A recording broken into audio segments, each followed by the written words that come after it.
चुनाव में विपक्ष के गठबंधन को घुसपैठिया गठबंधन कह रहे हैं। झारखंड के मुख्यमंत्री हेमंत सोरेन ने बीजेपी से पूछा है, सीमा की सुरक्षा तो केंद्र सरकार के जिम्मे है, राज्य सरकार घुसपैठ के लिए कैसे जिम्मेदार हो सकती है।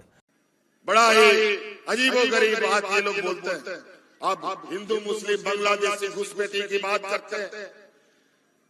मैं इनसे पूछना चाहता हूं, देश के प्रधानमंत्री जी जब शपथ ग्रहण कर रहे थे तो संविधान का किताब अपना माथा में ठोक रहे थे और बोल रहे थे कि ये देश इस देश के संविधान से चलेगा, कायदे कानून से चलेगा, हर वर्ग हर समाज जो संविधान में अधिकार मिला है सबको मिलेगा। मैं ये जानना चाहता हूं कि बांग्लादेश के साथ अंदर कोई आप लोग का कोई समझौता है क्या? और आज बांग्लादेश के पूर्व प्रधानमंत्री को आपने यहाँ हेलीकॉप्टर उतारने कैसे दिया और किस आधार पर यहाँ पर आपने उसको शरण दे रखा है, हमको ये बता दीजिए। और बांग्लादेश को झारखंड में आप लोग बिजली पैदा करते हैं और बांग्लादेश को सप्लाई करते हैं और बांग्लादेशी की बात करते हैं। बांग्लादेशी सीमा का सुरक्षा का जिम्मा किसके हाथ में? भारत सरकार के हाथ में, गृह मंत्रालय के हाथ में। राज्य सरकार का कोई बॉर्डर बांग्लादेश से नहीं सकता और बांग्लादेशी का घुसपैठ करते हैं और बांग्लादेश से घुसपैठ करने वाला भारतीय जनता पार्टी शासित राज्यों से घुस के आता है, खुद बोलते हैं और योजनाबद्ध तरीके से पता नहीं क्या क्या षड्यंत्र रचता है। कमाल है, बांग्लादेश को बिजली झारखंड से जा रही है। मुद्दा यह नहीं है, लेकिन झारखंड में बांग्लादेश से अवैध घुसपैठी आ गए हैं, बीजेपी से मुद्दा बना रही है। गोदी मीडिया को पूछना चाहिए कि जिस बांग्लादेश को बिजली की सप्लाई हो रही है, उसी बांग्लादेश से झारखंड में अवैध घुसपैठ रोकने की बात कितनी बार प्रधानमंत्री मोदी ने की है। बात सही सवाल और सही जवाब को लेकर नहीं है, बात है गोदी मीडिया किसकी बात जनता के बीच पहुंचा देता है और राजनीतिक दल अपने तंत्र के सहारे जनता के बीच किस बात को पहुंचाता है। बीजेपी के पास जिस तरह का तंत्र है, उससे तो यही लगता है कि ऐसी बातें उसी का पक्ष जनता के बीच पहुंच जाती हैं। हेमंत सोरेन के लिए आसान नहीं होगा अपनी बात को जनता के बीच पहुंचाना। ये आपकी रोटी भी छीन रहे हैं, ये आपकी बेटी भी छीन रहे हैं और ये आपकी माटी को भी हड़प कर रहे हैं। अगर जेएमएम, कांग्रेस, आरजेडी की यही कुनीति जारी रही तो झारखंड में आदिवासी समाज का दायरा सिकुड़ जाएगा। ये आदिवासी समाज और देश की सुरक्षा दोनों के लिए बड़ा खतरा है। इसलिए इस घुसपैठिया गठबंधन को अपने एक वोट से उखाड़ फेंकना है। फेंकेंगे, एक एक वोट रोटी बेटी माटी को बचाएगा। बचाओगे? 10 साल से मोदी सरकार केंद्र में है और अब प्रधानमंत्री कह रहे हैं आदिवासी समाज का दायरा सिकुड़ जाएगा। लेकिन इसके तथ्य क्या हैं? किस आधार पर आबादी का यह खतरा पैदा किया जा रहा है? तब फिर जनगणना क्यों नहीं समय से कराई गई? इन बातों पर गोदी मीडिया चुप रह जाता है और जनता के बीच बात वही पहुंचती है जो प्रधानमंत्री कहते हैं, बीजेपी कहती है। अखबारों और चैनलों में शायद ही कभी इन दावों को तथ्यों से चुनौती दी जाती होगी। क्या आपको याद है कि लोकसभा चुनाव के समय बीजेपी ने संकल्प पत्र में एनआरसी को शामिल नहीं किया? हिंदू की विजेता सिंह की यह खबर देखिए कि बीजेपी ने एनआरसी को ड्रॉप कर दिया है। इसी के साथ अप्रैल महीने की ही इकोनॉमिक टाइम्स में खबर है कि एनआरसी को संकल्प पत्र में नहीं रखने से असम का प्रव्रजन विरोधी मंच बीजेपी से नाराज हो गया है। हेमंता बिस्वा शर्मा झारखंड में नागरिकता रजिस्टर बनाने की बात करते हैं, लेकिन इनसे कोई नहीं पूछता कि 2024 के लोकसभा चुनाव में संकल्प पत्र में एनआरसी की चर्चा क्यों नहीं थी, क्यों चुप्पी साध ली गई। एनआरसी का मुद्दा असम से आया है, बंगाल में भी उठाया जाता रहा है। असम में बाहरी और बांग्लादेशी घुसपैठिए का मुद्दा दशकों पुराना है। सुप्रीम कोर्ट के तत्कालीन चीफ जस्टिस रंजन गोगोई ने कोर्ट की निगरानी में एनआरसी कराने के आदेश दिए। सैकड़ों करोड़ रुपए खर्च हुए और इस प्रक्रिया में कई लोगों की जानें चली गईं। लिहाजा बीजेपी ने एनआरसी को नकार दिया और दोबारा से एनआरसी कराने की बात की, जो अभी तक नहीं हुई है। असम में जब विधानसभा के चुनाव हुए तो बीजेपी ने सीएए और एनआरसी के मुद्दे को किनारे ही लगा दिया। दिसंबर 2020 की मीडिया रिपोर्ट के अनुसार बीजेपी ने बंगाल के संदर्भ में भी एनआरसी वाले एजेंडा को ड्रॉप कर दिया था। लेकिन झारखंड में एनआरसी की बात फिर से की जाने लगी है। क्यों की जा रही है? जिस एनआरसी की बात असम और बंगाल की राजनीति में फीकी पड़ गई, उसे चमकाकर झारखंड में पेश किया जा रहा है। क्या कुछ भी नया नहीं? यही हाल यूनिफॉर्म सिविल कोड का है। पहले कहा गया कानून का ऐसा संग्रह, ऐसी संहिता तैयार की जाएगी जो सभी समुदायों पर लागू किया जाएगा। लेकिन अब बीजेपी झारखंड में कह रही है यूसीसी तो लाएंगे लेकिन अनुसूचित जनजाति को अलग रखेंगे। तब फिर ये यूनिफॉर्म सिविल कोड कैसे हुआ? और जब देश भर में यूसीसी लागू करने की बात बीजेपी करती ही है तो झारखंड में अलग से क्यों कर रही है? खुदरा खुदरा यूनिफॉर्म सिविल कोड क्यों ला रही है?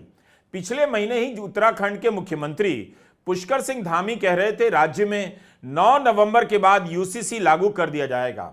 अभी तक उत्तराखंड में भी यूसीसी लागू नहीं है।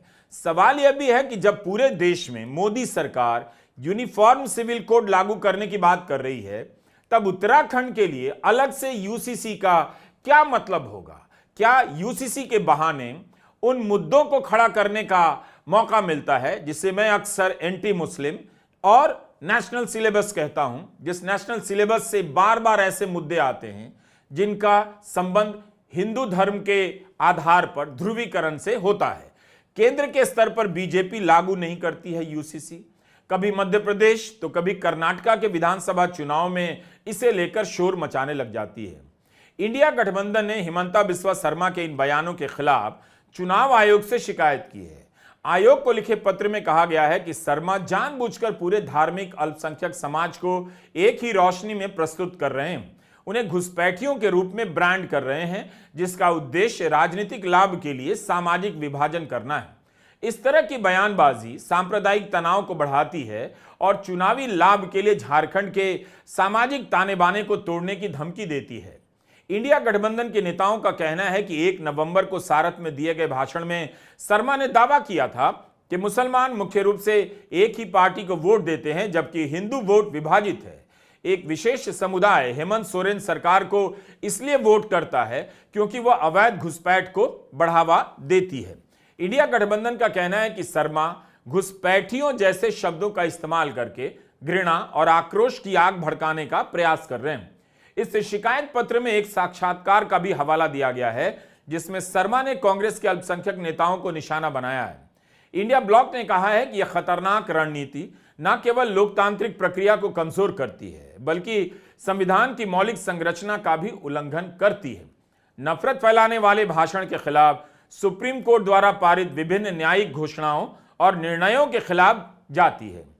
चुनाव आयोग की कार्रवाई का इंतजार है, लेकिन इस बीच हिमंता बिस्वा शर्मा इस शिकायत पत्र को लेकर अपनी पीठ थपथपाने लगे हैं। विपक्ष की पार्टियां मेरा ऊपर कंप्लेन दिया है कि मैं क्यों घुसपैठियों का खिलाफ बोलता हूं।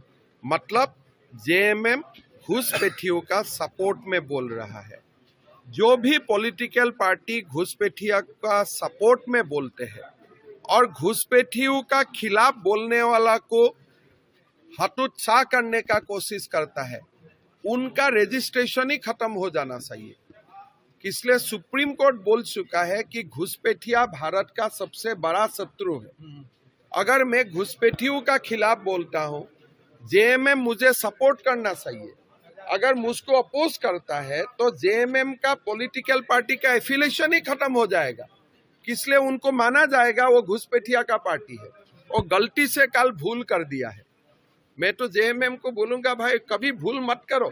आपका पत्र पढ़ने से ऐसा लगता है कि आप घुसपैठी हो, जो बात बोल नहीं सकता है वो आपका थ्रो से वो बोल रहा है।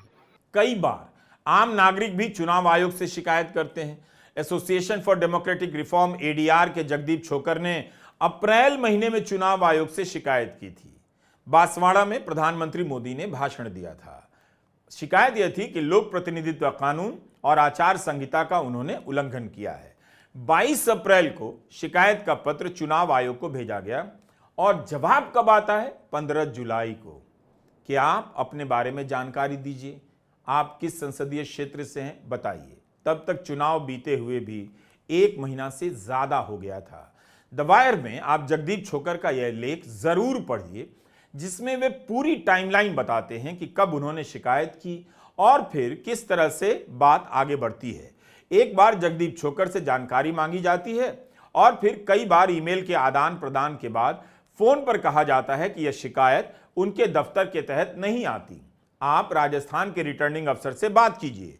इस पर आयोग के अफसर को एडीआर द्वारा बताया जाता है कि राजस्थान के रिटर्निंग अफसर के पास इस शिकायत से निपटने के लिए जरूरी जानकारी नहीं होगी, क्योंकि आयोग ने उन्हें जानकारी नहीं भेजी है। आयोग कहता है कि फिर आपको ही सारी जानकारी रिटर्निंग अफसर को देनी होगी ताकि वे शिकायत दर्ज कर सकें। एडीआर की ओर से सवाल किया जाता है, इसका मतलब यह हुआ कि नई शिकायत दर्ज होगी? इस पर आयोग कहता है उसने 2 अगस्त को शिकायत पूरी कर दी है और बात खत्म हो जाती है। इस लेख को पढ़ना चाहिए, पता चलेगा कि चुनाव आयोग की तरफ से सवाल जवाब कितना थका देने वाला होता है और चुनाव का वक्त गुजर जाता है। 3 नवंबर को कांग्रेस महासचिव जयराम रमेश ने भी ट्वीट किया, आरोप लगाया कि भाजपा के पास चुनाव प्रचार के लिए केवल एक ही मुद्दा है, ध्रुवीकरण और सांप्रदायिकता का वायरस फैलाना। घोषणा पत्र जारी करने वाले केंद्रीय गृह मंत्री और उसके चुनाव प्रभारी असम के मुख्यमंत्री की भाषा यह स्पष्ट करती है कि भाजपा के पास जेएमएम कांग्रेस सरकार की लोकप्रिय और प्रभावशाली योजनाओं का कोई जवाब नहीं है। भाजपा राज्य में पूरी तरह से केवल धर्म के नाम पर कट्टरता, पक्षपात और नफरत फैलाने पर निर्भर रहेगी। जाति जनगणना के मुद्दे पर और राज्य के विकास को सुनिश्चित करने के लिए केंद्र सरकार की जिम्मेदारियों पर पूरी तरह से चुप्पी है। जयराम लिखते हैं, नॉन बायोलॉजिकल प्रधानमंत्री की सरकार ने कोयले की रॉयल्टी का बकाया 1,36,000 करोड़ रुपया झारखंड सरकार को क्यों नहीं चुकाया है?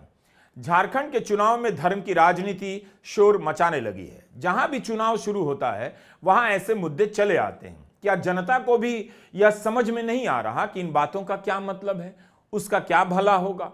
घुसपैठ से लेकर आबादी की राजनीति भारत की राजनीति में कितनी बार पिट चुकी है। इसके बाद भी यह राजनीति हर चुनाव में लौट कर आती है। हिंदी प्रदेशों में अब चुनाव को धर्म का चुनाव बना दिया गया है। किसी और चीज पर गंभीरता से बात नहीं होती है। महंगाई और रोजगार ये सब मृतप्राय मुद्दे हो चुके हैं। नमस्कार, मैं रवीश कुमार।